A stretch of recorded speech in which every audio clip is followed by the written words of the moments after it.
Off Africa's eastern shore, adrift in the Indian Ocean, lies a world unlike any other, a place where trees rise upside down like towers, and night glows with the eyes of creatures found nowhere else. It feels like a dream, but this is no myth. This is Madagascar, a fragment of the ancient Earth frozen in time for nearly 80 million years. Here, evolution didn't follow the rules. It wrote its own story. To understand why this island is so extraordinary, we must travel far back, not thousands but hundreds of millions of years, to when all the world's land was one vast supercontinent called Gondwana, Africa. India, Antarctica, and South America were all joined together, part of one colossal map of life. Then, around 160 million years ago, the Earth's crust began to tear apart. Rivers of molten rock split Gondwana in two. Madagascar first drifted away from Africa, and later, some 88 million years ago, broke free from India as well. From that moment, it was cut off from the rest of the world. No bridges, no predators, no way back. A living laboratory where nature could experiment freely. And evolution went wild. Without lions or tigers, the small became powerful. Without elephants or buffalo, forests grew vast and untamed. Rain-soaked mountains rose in the east. Dry winds carved red deserts in the west.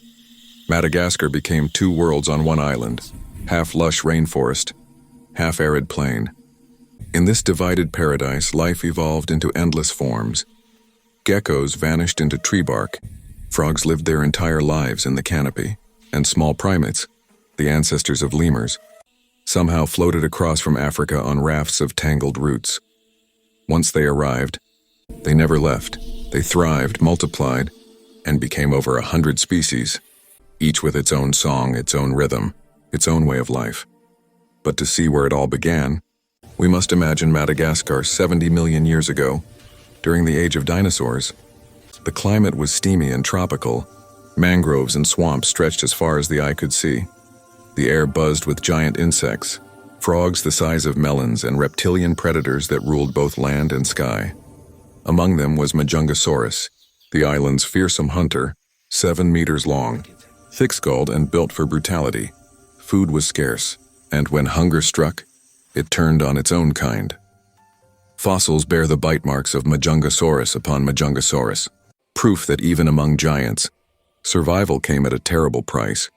In the same world lived Rapidosaurus, a long-necked, gentle titan reaching 15 meters in length. It grazed quietly, lifting its head to leaves that no other creature could reach. Together, predator and prey wrote a story of balance, a delicate dance that ended only when the age of dinosaurs fell into silence. And in the shadows of those giants lurked one of evolution's strangest experiments. Beelzebufo, the devil frog, the size of a football, with jaws strong enough to crush a baby dinosaur. When it hissed, the forest fell quiet. In that ancient swamp, even a frog could be a monster. When the asteroid struck and the dinosaurs vanished, Madagascar endured. Its isolation became its salvation, and so, a new age dawned, one ruled by survivors. Across its plains roamed Epiornis, the elephant bird, taller than a man, heavier than a bear, laying eggs larger than a human head. Beside it lived giant lemurs, massive tortoises, and pygmy hippos, echoes of a prehistoric world that refused to fade. Then, around 2,000 years ago, humans arrived, sailors from Africa and Southeast Asia. To them, this was paradise, but to Madagascar's ancient creatures, it was the beginning of the end. They burned forests to farm. They hunted lemurs and elephant birds for food. And within a few short centuries, giants that had survived 80 million years were gone. Forever, the elephant bird fell, silent. The giant lemurs vanished and the forests turned to ash, yet Madagascar endured once. More. From ruin rose renewal, a new generation of life still holding the memory of the past. Today, as mist drifts through the rainforests of Ranomafana and sunlight filters through the towering baobab trees of Morondava, we walk through living history.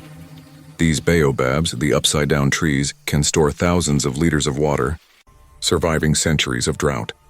Legend says the gods planted them roots up, as punishment for arrogance, but in truth, they are guardians of time, silent witnesses to the island's endless story. Madagascar. Today is a land of contrasts. To the east, dense rainforests echo with lemur calls. To the west, red deserts crack under a relentless sun, and between them lies a frontier where evolution never sleeps. Here, chameleons see in two directions at once. Leaf-tailed geckos vanish before your eyes.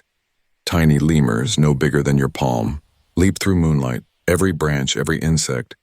Every sound carries the pulse of an ancient world, but this fragile paradise is burning.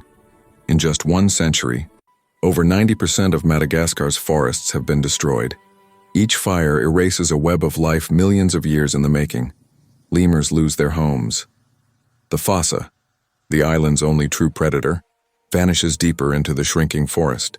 And with each lost species, another page of Earth's history turns to smoke. Yet not all hope is lost. In villages near Ranomafana, children are learning to protect what remains. Conservationists replant trees. One by one, hidden cameras capture lemurs returning to forests once thought dead. The island breathes again, faintly, but still alive. Madagascar may be wounded, but it is not defeated. As long as baobabs stand against the wind, as long as a lemur's song echoes through the mist, this island, this living time capsule, still holds the memory of life itself. For Madagascar is not just an island, it is the Earth's heartbeat, a place where the past still breathes, the present still struggles, and the future still hopes.